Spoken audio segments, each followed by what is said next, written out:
All right, we'll go ahead and get started. I guess everybody that's coming in will join in.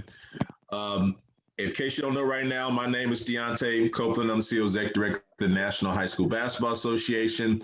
And these lovely ladies right beside me, go ahead and introduce yourselves. Hey everybody, my name's Shelby. I'm an intern here. It's nice to see everybody. Can't wait to get this started. Hi, I'm Sydney. I'm also an intern, and we're excited to have our 3 guests tonight and the kids as well.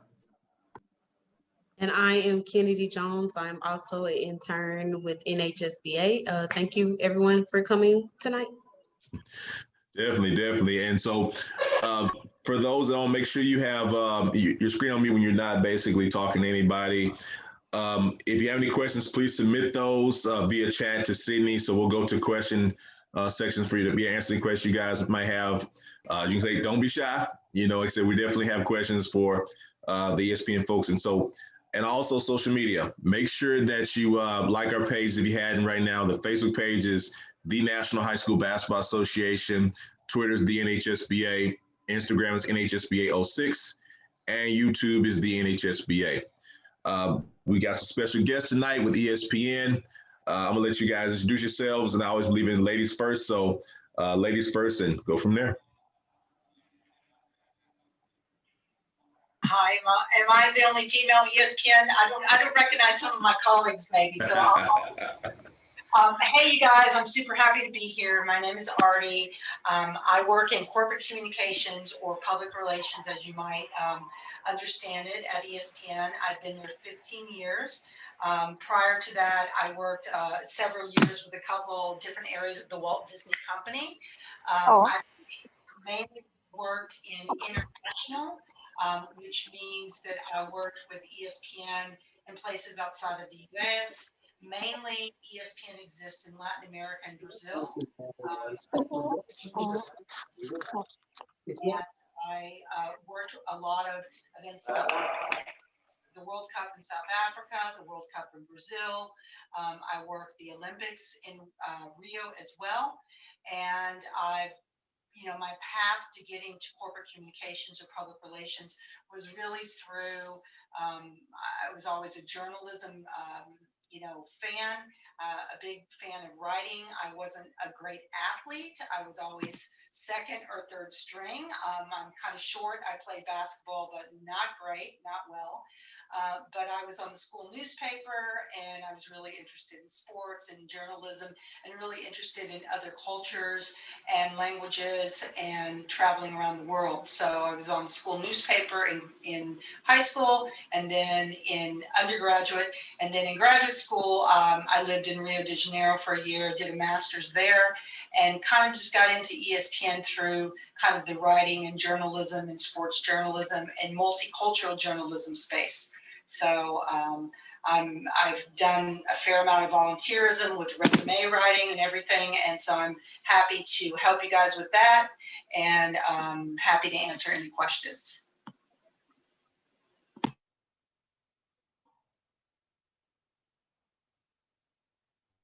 Okay, Michael, you're next. Oh, okay. Thank you. Hi, my name is Michael Chacovny, but everybody calls me Spike. So you guys can all call me Spike for the rest of the evening. Don't feel weird. I used to have short, spiky hair, but when I first got to ESPN, I've been there 24 years now.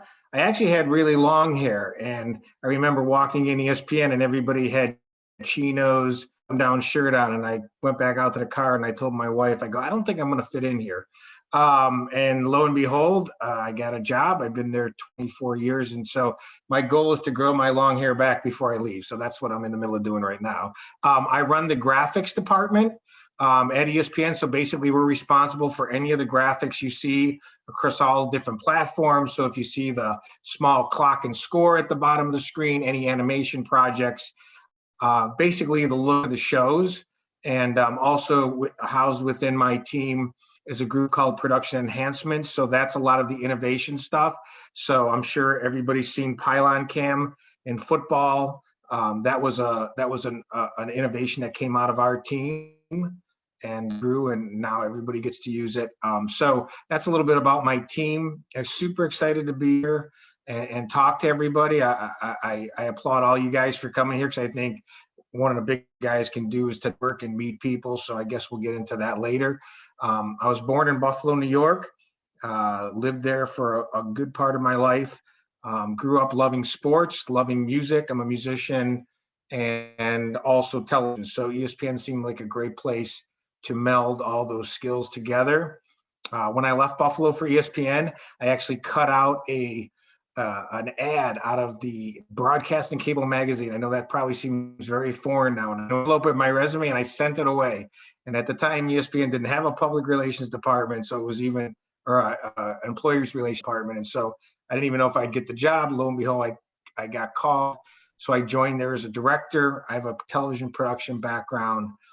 So that's how I started doing games, directing games and stuff like that. And then moved into the creative field. And like I said, now we do all kinds of animation, set design projects, stuff like through every sport, college football, Monday Night Football, college basketball, across all the different sports. So certainly happy to be here, answer any questions and help everybody out the best I can. Okay, I guess it's my turn. As you can see, during the pandemic, I've been trying to replicate James Harden's beard. So I'll get that out of the way. So that's what I've been doing mostly for the last year. But honestly, my name's Dwayne Bray. I'm a journalist at ESPN. I'm a senior coordinating producer, and I'm also a writer. As the senior coordinating producer for most of the last 12, 13 years, I've run all the investigative reporting at ESPN that you might see on shows like SportsCenter, E60, Outside the Line. So I was the guy kind of running the teams that were doing the investigative reporting.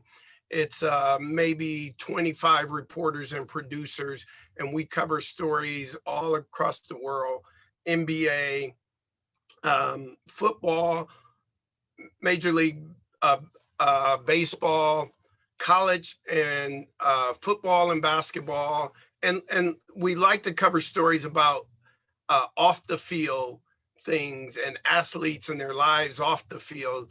Like we're not really doing a story saying LeBron James had 40 points last night, or Tom Brady threw 5 touchdowns. We're not doing that, but we're looking into concussions in the NFL, steroids in baseball, sexual assaults on college campus. Did a lot of work on Michigan State and Baylor, for instance. My reporters and producers end up writing books about these big topics. So a little bit about my background. Again, I've been at ESPN now for this is my 15th year. But before that, I was the sports editor of the Dallas Morning News, where I ran all the coverage of the Dallas Cowboys football team for the newspaper down in Texas. Before that, I was a sports editor at newspapers in Ohio. And I was also a reporter myself, but mostly I was a Metro reporter, because I believe if you're going to get into sports journalism, you need a background covering real news first. So as a reporter myself, back in my younger days, I worked at places like the Los Angeles Times, and I covered state courts, I covered police, I covered drugs in the community, I covered local prosecutors. But I think that all gave me a really good background for covering sports. So I can answer your question, any questions you have, but that's a little bit about myself. Awesome. And so I think a lot of you guys have already kind of went into my question I was going to talk about as far as describing your roles. I think most of you did that. So we're going to go to kind of direct questions for you guys individually. So I guess my first question would be for you, Dwayne, is you kind of talked about this a little bit. So can you describe kind of how you decide what issues and topics that you cover with your team? Yeah, I mean, with the investigative unit, I would get over 2,500 ideas sent to me a year. And out of those 2,500, we might only do 60 or 70 stories. I'm not good at math, but I think that's about 2%. So 98% of the ideas I get, we don't do the story, because the stories are, a television story is very expensive to do. if you watch a 30 for 30 documentary or a long E60, you know, sometimes those things cost hundreds and hundreds of thousands of dollars. So I can't green light an idea just because someone, you know, sends in the idea. So there's several ways to get to your question. How do I pick the ideas, or how do we as a team? Because nothing at ESPN is done by an individual. We are a big team, whether we're working with graphics or PR or studio shows, and almost everything is done in furtherance of the promotion of a live game.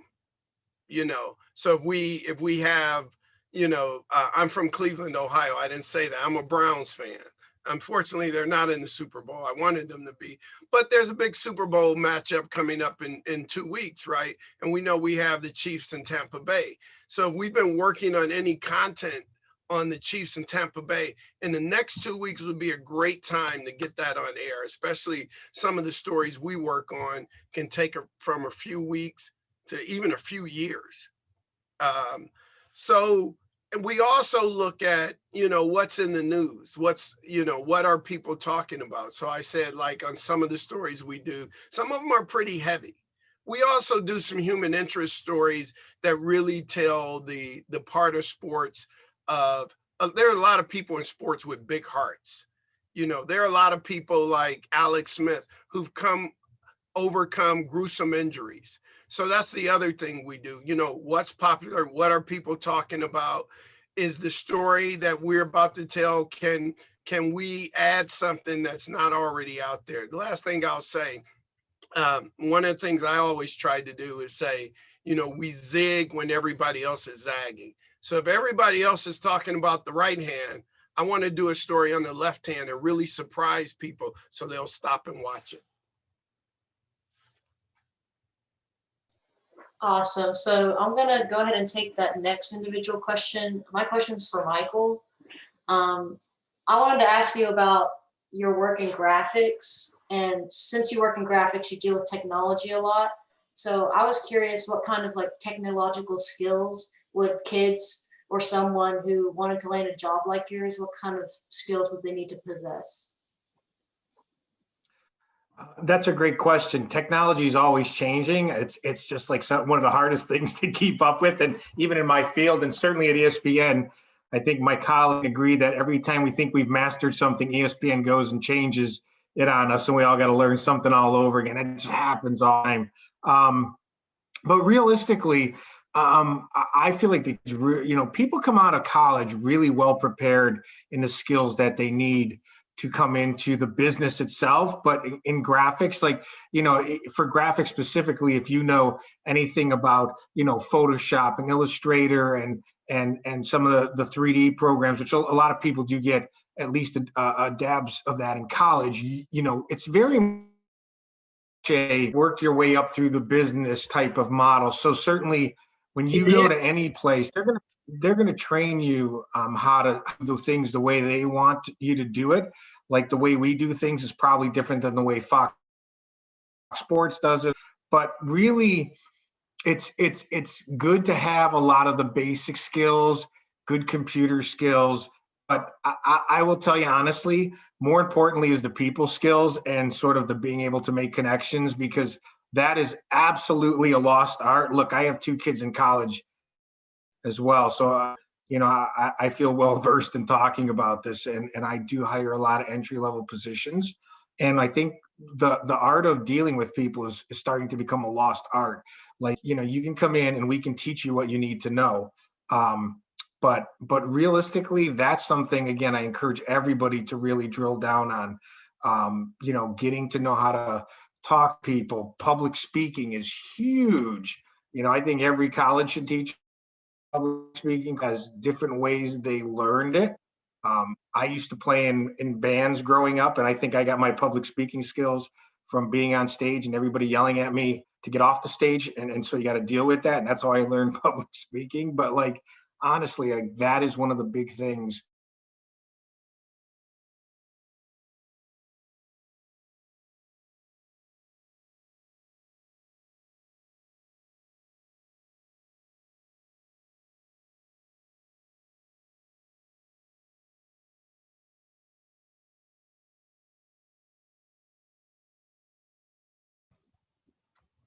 I think we lost Michael. Yeah, I think we lost Michael. Mike, you there?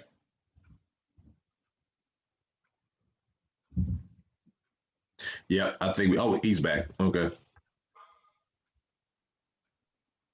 Yeah, sorry about that. I think I'm back now. I think my internet, I apologize to everybody. Okay.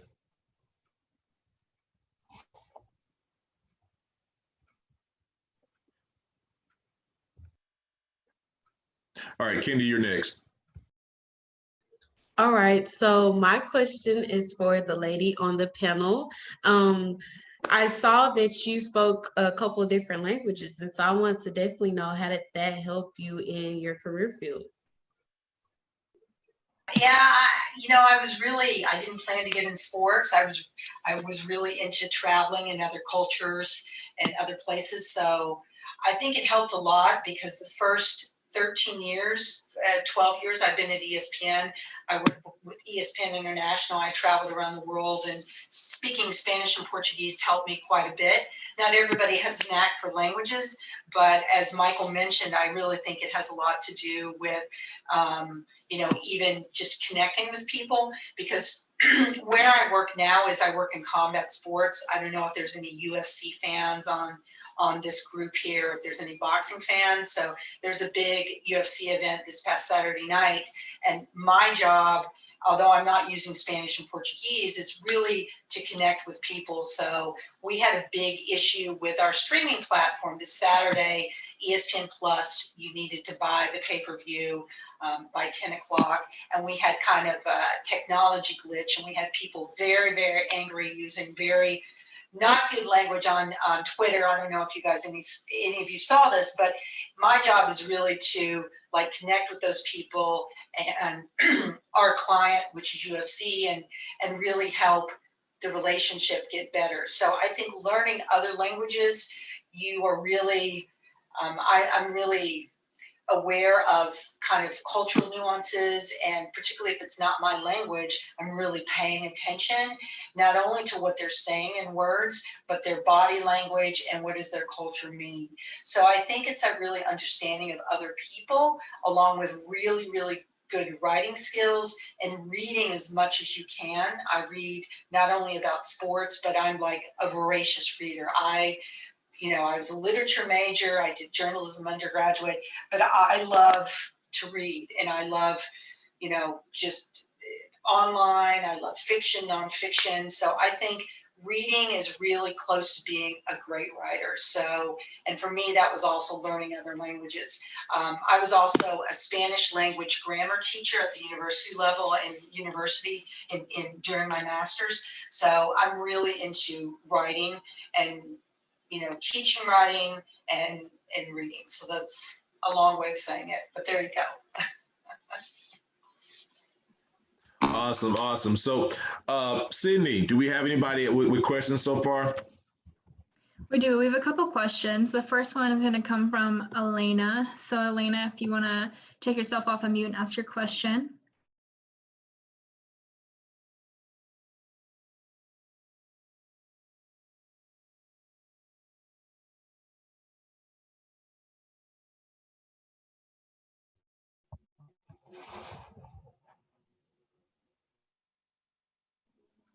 I think we may be having connection issues. So what was her question? She asked, what is the best way to get a brand deal? I think it was a brand deal, and I saw that in the chat, and I wondered, what did she mean exactly? When she means a brand deal, does she mean a sports brand? Does she mean, we see a lot of TikTok influencers and stuff like that. I know she's having connectivity issues, but what do you guys think it is? Because I saw she wrote brand deal. I'd go ahead and guess that she means kind of just generally. You could go into a specific one if you'd like, but I'm going to assume that it's just generally.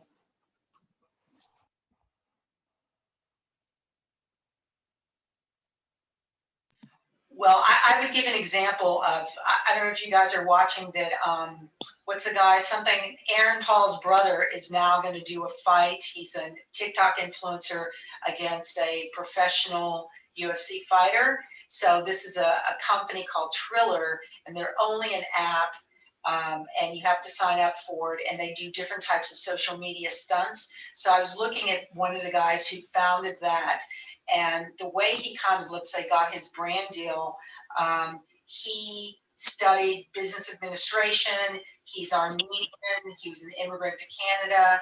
He then kind of worked in financial services. He was an intern one place, and this just kind of worked his way up. He ended up working in finance for UFC, and then he worked in the Middle East because he's Armenian, and I think he speaks Arabic as well. He went to the Middle East, and then he came back after, this is 21 years of time, more age than most of the kids on this call, but then he came back to the States, and he founded Triller with some other people. So I think in his case, I mean, it looks like a lot of work to me, but they're certainly getting a lot of attention right now with doing some of these app-only stunts. So that's really the example of Triller. And does anybody know Triller on here?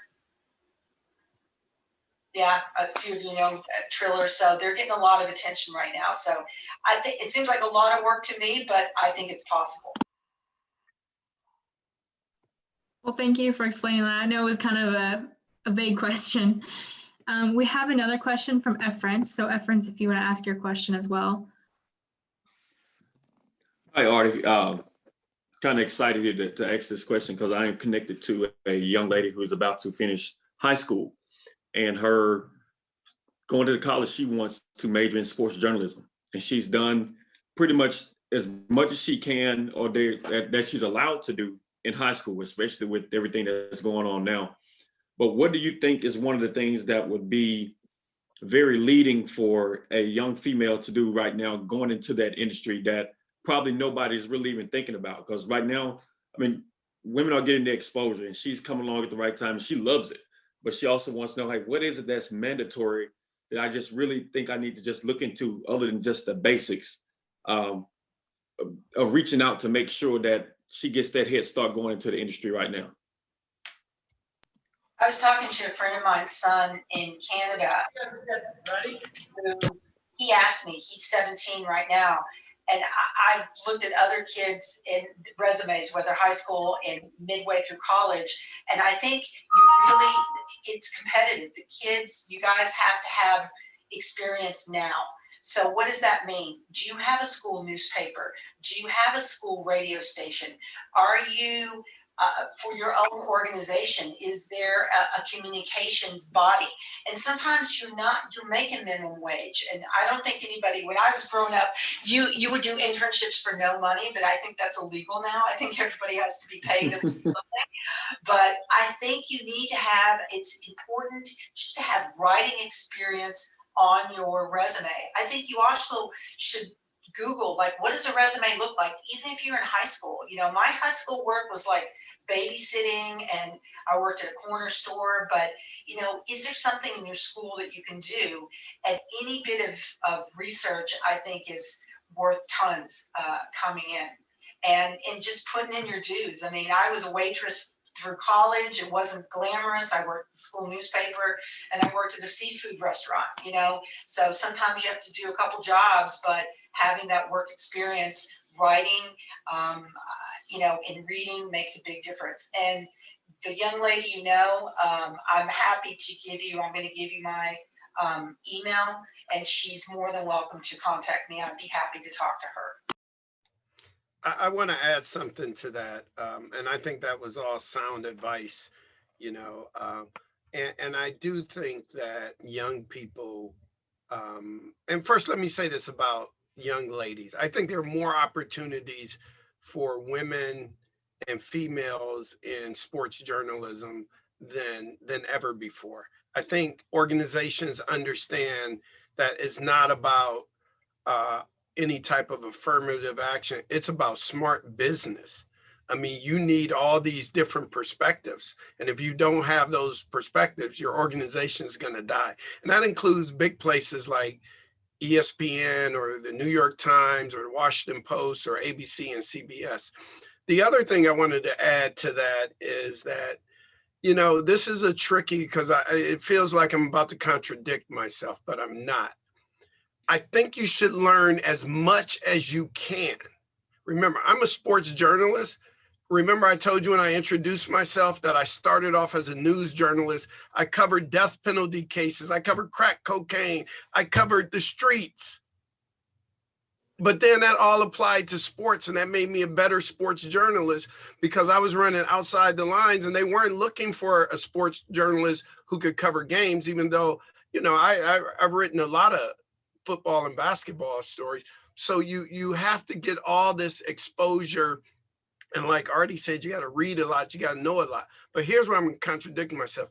At some point, sports journalism is such a generic thing. What is it you want to do? I'm not saying you need to specialize right off. I think right off, you need to get as much experience writing, video, podcasting, audio, everything. But then at a certain point, you got to decide, because when you get to a place like ESPN, let me tell you, it is a huge place. I think we still have over 5,000 to 6,000 employees, but everybody's a specialist. I'm an investigative reporter. Michael's a graphics person. Once you get here, and you at the entry level, you'll get a chance to do a lot of things. But as you move up, people are going to ask you, what is it you really want to do? It's like you might be an athlete, but at a certain point, if you want to play in college, you got to figure out, are you a basketball player? Are you a football player? Are you a baseball player? So it's sort of the same thing. Learn everything you can, the write, the video, all that. But at a certain point, you will have to decide, sports journalism is so broad. Here's what I really want to do. Okay, we got about 2 minutes left. So I guess, Michael, we're going to let you wrap it up with your final thoughts, and then we're going to be good to go. All right. Yeah, I would just add, those are all really great points. And one of the things I just like to add onto that is you never know where you're going to end up, right? So don't go in so tunnel vision that you think this is all I got to do and I need a straight line to that path. And if you don't get there that way, it's discouraging. I can tell you that in my career, when I was starting off, I used to do more animation stuff. And there was another guy that used to do more graphic stuff. And by graphics, I mean like typography and stuff like that. And my boss at the time decided to switch us. And they said, okay, for this next project, you're each going to do each other's job. And it was a good training session. However, I failed miserably. I really was so bad that literally they stopped the project and they flipped us back over. And then like 10 years later, I ended up now running the graphics department. So you can fail, you can not know the path you're going to take. It could be like sometimes you got to move sideways to go forward. So any experience you can get, as long as you're sort of working towards your goal, it may not be that exact straight line path, and that's okay. And I think more and more today, that's really good advice. I know so many people at ESPN that have got to their positions and have really good positions, but took a circuitous path to get there. So I would just leave you with that. Awesome. Well, thank you guys so much for coming to speak to our kids. We're going to learn a lot tonight. So like I said, I saw some information chat, I guess. If we need some emails or anything, I guess we'll have our coordinators reach out to you guys as far as kids have any questions. But thank you so much for speaking to everybody. And like I said, we hope everybody has a great night. Thank you, guys. Thank you.